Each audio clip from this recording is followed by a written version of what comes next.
Listen to me. I'm being serious. I'm for once I'm being serious. Okay, so just listen. 2% of the 25% of the non-straight community, LGBTQ community, 2% of what they say is 25% of the population. 2% is actually not straight, as in when they were conceived, a protein was supposed to be here, but instead it was over here. That's it. The others were sexually assaulted as kids in some form or another, whether it was being put in a dress or straight up raped. Nobody wants to hear that, but it's true.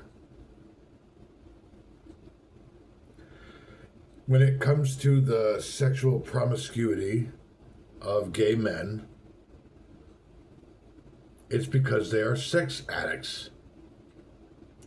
Most gay men are sex addicts. Unless they completely blow out their junk by the time they're 30 years old, and then they are celibate straight addicts, sex addicts. They're horny celibates. But you see these guys that are in their 40s, 50s, 60s, 70s going after a 20-year-old boy, man, whatever. And the first thought that comes to your mind is actually the most accurate. They are perverts. Perverts. It's the same thing with a straight 55-year-old man or a 70-year-old man going after a 19-year-old girl. He is a pedophile. He is a pervert. When it comes to gay relationships, when it comes to gay men, don't confuse straight relationships with gay relationships. Gay men have high standards. Gay men use leverage against each other, whether it's financial, sexual, looks, or otherwise. Where straight people can just look at each other and say, oh, I'm so in love, let's get married without a fucking prenup. Gay men can't and don't do that. And if they do, they're divorced within 6 months. Excuse me.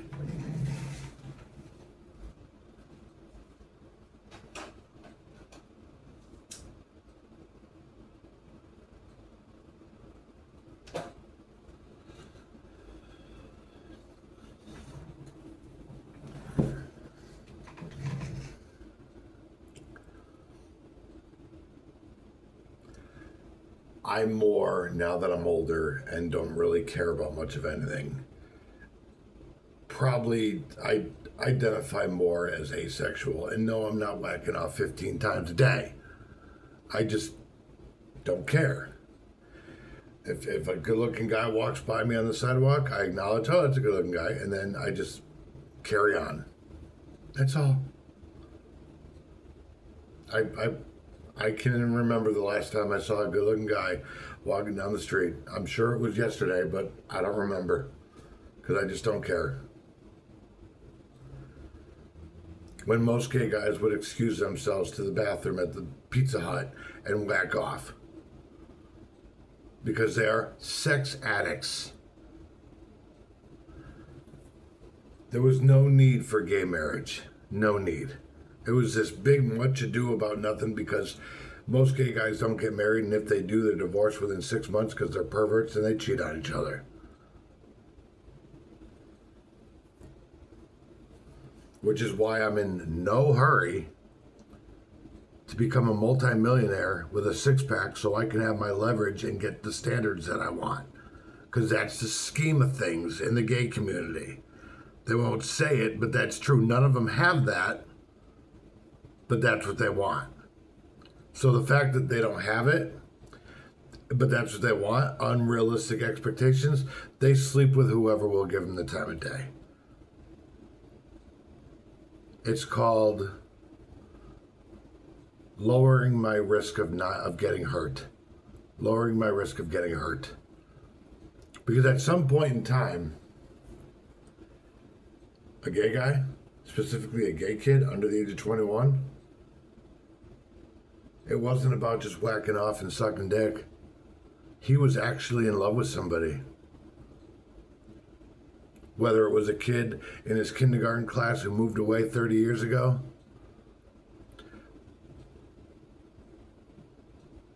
his orchestra leader, a kid on the football team, the boy next door, the boy that worked at Chuck E. Cheese, the babysitter. He was in love, babies. He was in love, my pretties. He was in love. But it wasn't reciprocated. So what happened? He made up a scenario in his head and he got fucking hurt. So what did he do the rest of his life? 10,000 sex partners.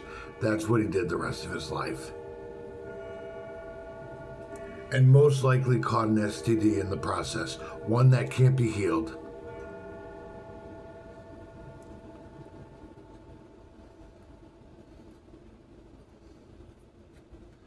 They're hurting, my pretties. They're hurting.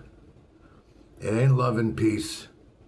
It's heartbreak and promiscuity and alcoholism and drug use and suicide. Been there, done that. Bought the t-shirt and the commemorative shot glass. You understand?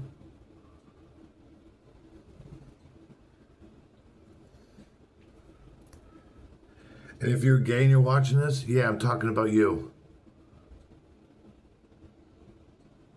You probably know exactly what I'm talking about, don't you?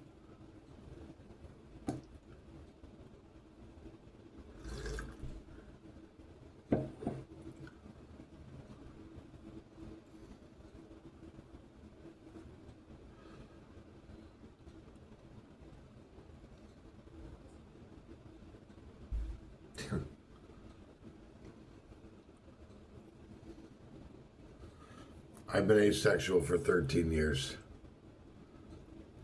I'm not where I want to be in life. I'm not even talking about being 100 pounds overweight. I just mean I'm not where I want to be in life. My career. If it happens when I'm 55 and I'm rocking and rolling, when I'm finally rocking and rolling when I'm 55, great. Would it be nice to meet somebody before that happens, if that happens? Yeah. I'd prefer it. When I don't have shit, when I'm 100 pounds overweight, when I don't have a car or a college degree or even a fucking job on paper. That'd be great.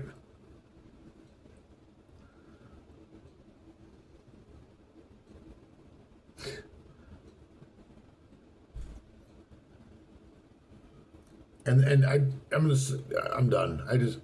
These young guys that are under the age of say like 25 on Grindr and all these sites and that are as young as 12, 13 years old hanging out on fucking Grindr. Are you kidding me? Where do you think that's going to lead?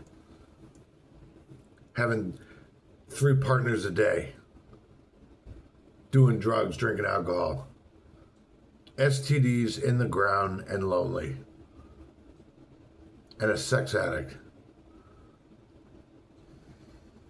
Before Grindr, we had hotlines. We had ads in the paper. We had gay bars. We still do. And they're still just as pathetic as they were 20 years ago.